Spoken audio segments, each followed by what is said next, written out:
a mixed bag of ups and downs, and negotiating life through this passage.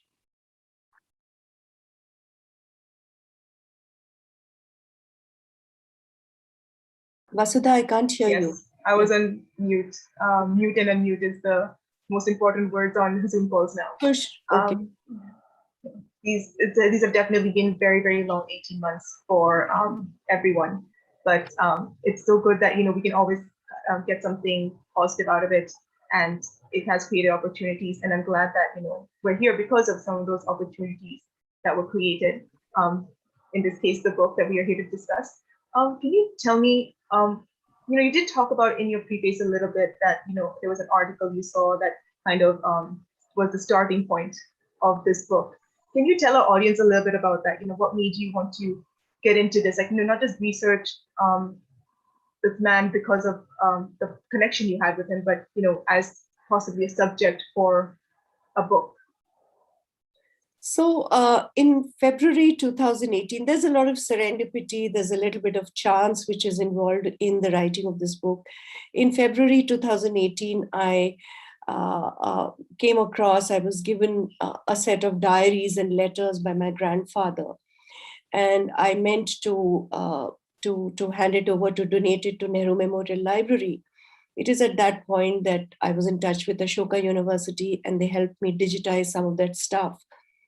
And eventually my cousin and I did go to Nehru Memorial Library and donate those books and diaries and notebooks. In the process, I also inquired and I also looked around for what else was there on my grandfather in Nehru Memorial Library. And I was quite staggered and stunned to know, and a little surprised to know that there were more than 2,000 odd handwritten pages that Nehru Memorial Library had in their manuscript and archival division. So I asked them who was it who donated these, because the family didn't have much sense of exactly how much material there was in Nehru Memorial Library. And their first instinct was to say, Madam, humko nahi pata. So then I said, could you find this and let me know? So I think after 2 or 3 days, they said, we have found out it's someone called Ram Pyari Devi. So which is when I realized that it was my grandmother who was also part of active politics. She was a member of the Bihar Council for a good decade or so. And in some senses, really more hardwired as a political leader than my grandfather was, who was cast more in the saintly idiom of politics. So that triggered a curiosity. And as you mentioned, around the same time, I came across this. So I started Googling my grandfather and trying to find out what is there in the public domain. And one of the first things that I came across was the scroll article by Ipshita Chakravarti, which said how the founding fathers found the principle of secularity nauseating. And as I mentioned in the preface, that made me cringe. That made me cringe for 2 reasons. One, because I am a fiercely independent and deeply secular person. And over the last few years, I've forayed into public writing. So it is a claim that I wear publicly and quite unhesitatingly.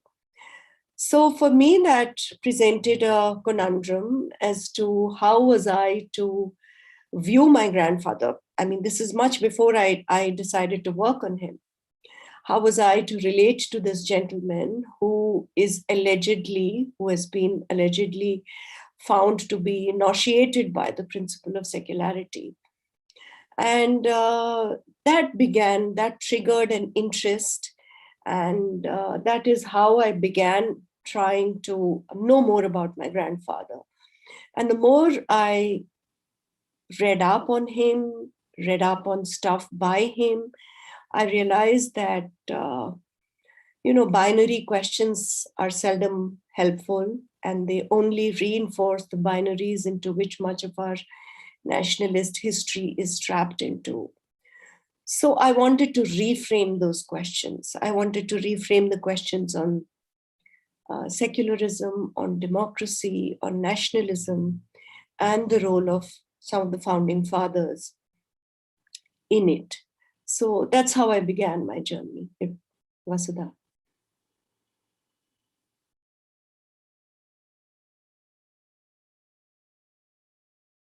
Am I audible?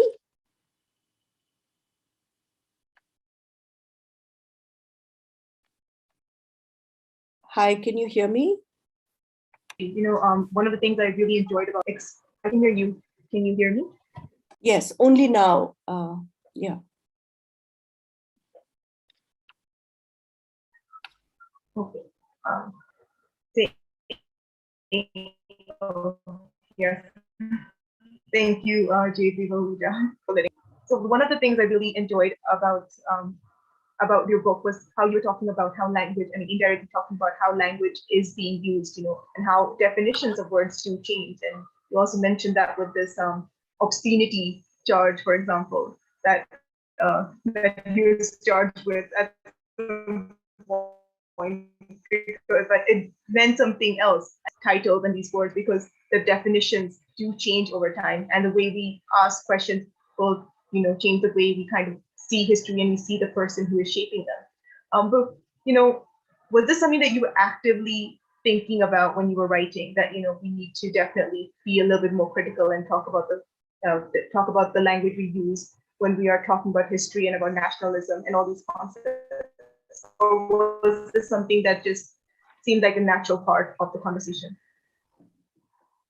I don't think I was redefining any terminology or any conception or any understanding, as much as trying to situate these particular conceptions and perceptions within their historical context. So the attempt was not really to redefine either secularism or nationalism. It was more to understand it, and it came from a place where it was almost like a personal journey, where the more I learned about something, I found that I was able to understand and feel it in a different sort of way. There was a new mode of empathy, a new mode of sympathy, if you will, that emerged. A new nuance emerged, and gradually I began to understand that the more nuance there is in understanding, the more slack you cut for, I mean, not really slack you cut for context, but more contextualize your understanding of history is. The burden of our toleration therefore becomes lighter. You do not have to take positions between two stark opposite ends, but you could somewhere, simply by understanding a situation better, probably locate yourself in a different sort of way, without really attempting to redefine, without really attempting to present another perspective of nationalism, as it were, without really wanting to offer a different story. It's more like when there is a new way of looking at things, when there are new ideas that you come across, you ask different set of questions. So the question that I asked was, what does receiving again of this knowledge of my grandfather do for my understanding at a specific level, and do for an understanding of nationalism in general? Does it offer a newer way of looking at things? Does it offer a reconnaissance of that journey in a slightly altered perspective?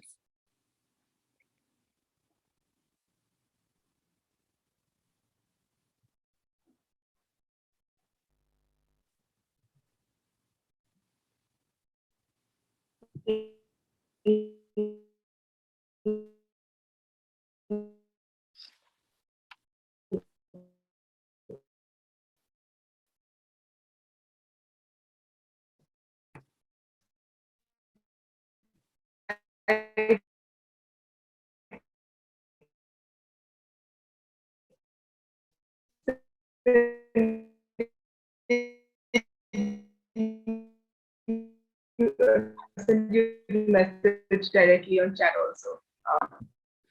So Vasudha, can you just check your connection, please? There seems to be some issue here. Can you hear me? Yes, I can. I Okay, I can. think if I keep my camera off, it should be a little bit better. My apologies for this. Yeah. It always happens at times when you need the internet the most, and then it Yes. decides to Yes. Yes. mess with you. Now, I wanted to ask you about the title of your book, Competing Nationalisms. What made you choose that title?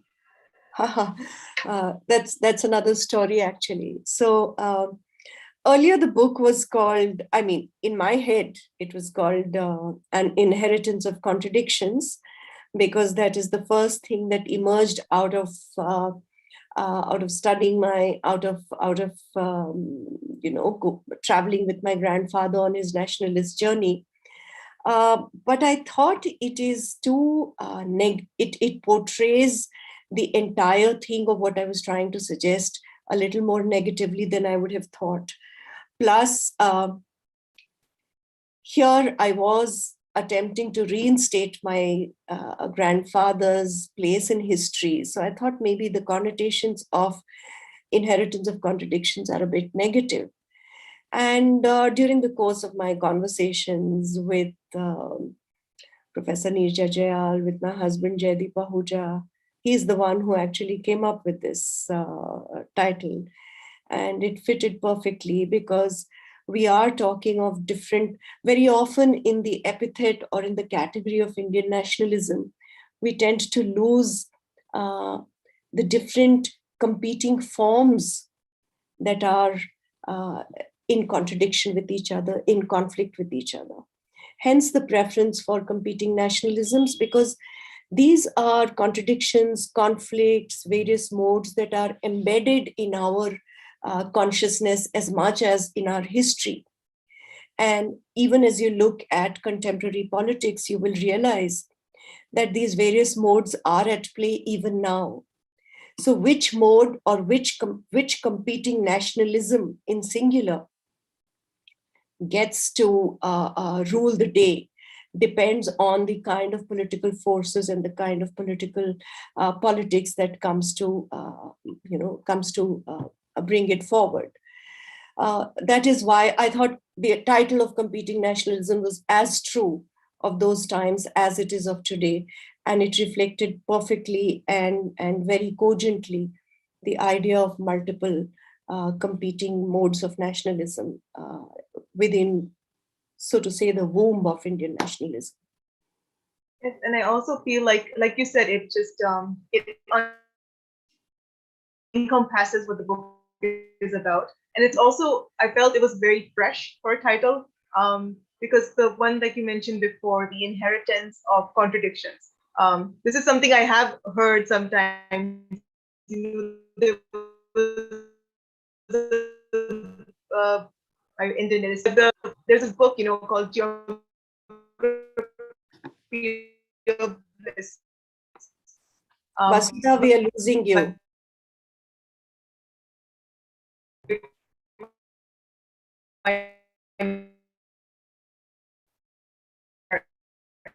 Losing your voice, Vasudha.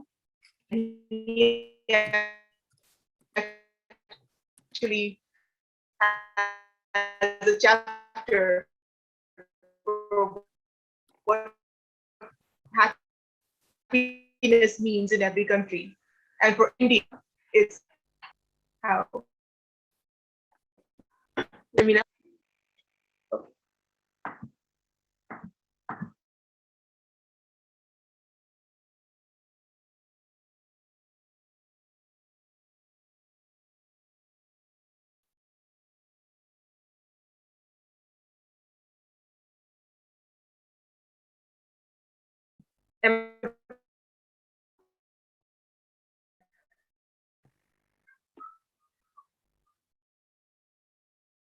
Afraid not, Vasudha. You're still inaudible.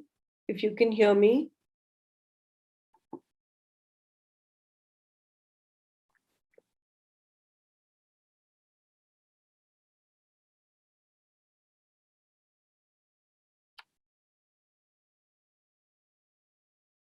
You want to take time to sort it out, Vasudha? That's totally cool by me. Hello?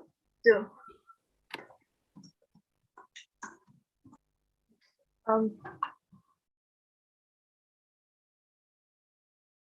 Yes, I'm not sure. Let me.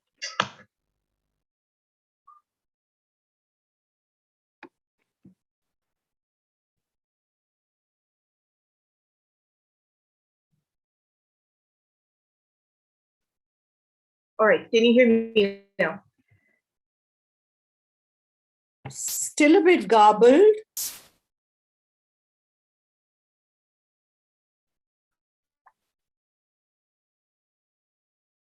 Would it be all right if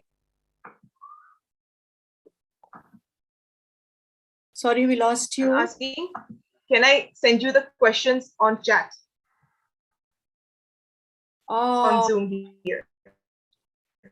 Why don't we do this instead? Why don't you take time off and get your tech support to sort it?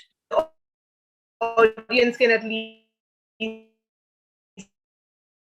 Vasudha, I'll prefer if you log off and we reconvene. Yes, sure. Do you want me to do that? I'm sure your tech support can be Yes. would be able to